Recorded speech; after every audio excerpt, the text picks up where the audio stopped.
convert the hexadecimal number ABCD into its binary equivalent. Okay. So এই কুৱেশ্যনটোত আমাক দিছে এটা hexadecimal number ABCD. যেহেতু hexadecimal হয় ব্ৰেকেটৰ ভিতৰত ৰাখি ইয়াতে সাইডতে আমি 16 লিখি দিম।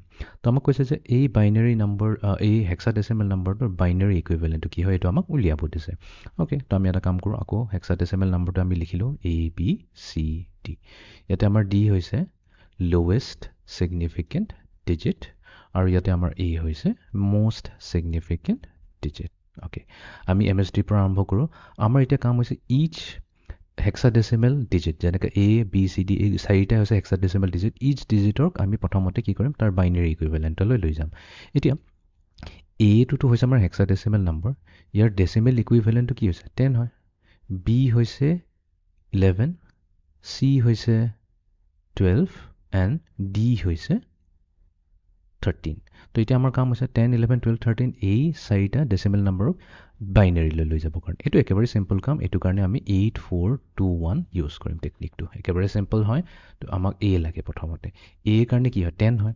এতিয়া 8421টোত কোন দুটা ডিজিট বা কোনকেইটা ডিজিটক এড কৰিলে আমি 10 পাওঁ। 8 + 2 কৰিলে আমি 10 পাওঁ। তো আমি কি কৰিম, 8ৰ তলত 1 লিখিম আৰু 2ৰ তলত 1 লিখিম। মিনিংটো এইটো হৈছে 8 + 2 কৰোঁতে আমি 10 পাইছোঁ। তো বাকী 4 and 1টো যিহেতু ইউজ হোৱা নাই, এইটো কি হ'ব 0 0 বহাই দিম।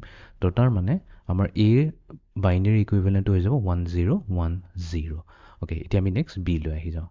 Bৰ কাৰণে আমাক লাগে 11। এতিয়া 8421ত কিখিনি এড কৰিলে আমি পাই যাম 11। তো 8 + 2 হ'ল 10, 10 + 1 কৰিলে 11। তাৰমানে কি 8 ইউজ হৈছে, 2 ইউজ হৈছে আৰু 1 ইউজ হৈছে। 4টোতো ইউজ হোৱা নাই, 4ৰ জেগাত আমি 0 দি দিলোঁ।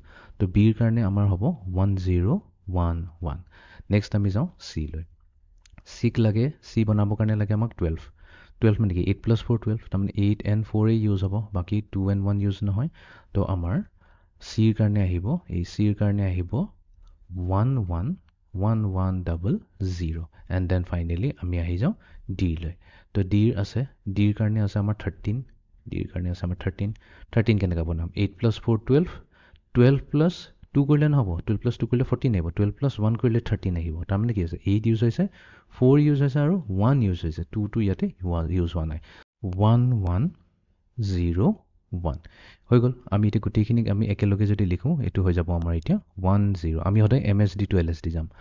1010 1011। নেক্সট Cৰ কাৰণে আহিব 1100 এণ্ড দেন Dৰ কাৰণে আহিব 1101। একেবাৰে চিম্পল, দেখাত কমপ্লিকেটেড লাগিব পাৰে, বাট এইটো এক্সট্ৰিমলি চিম্পল হয়।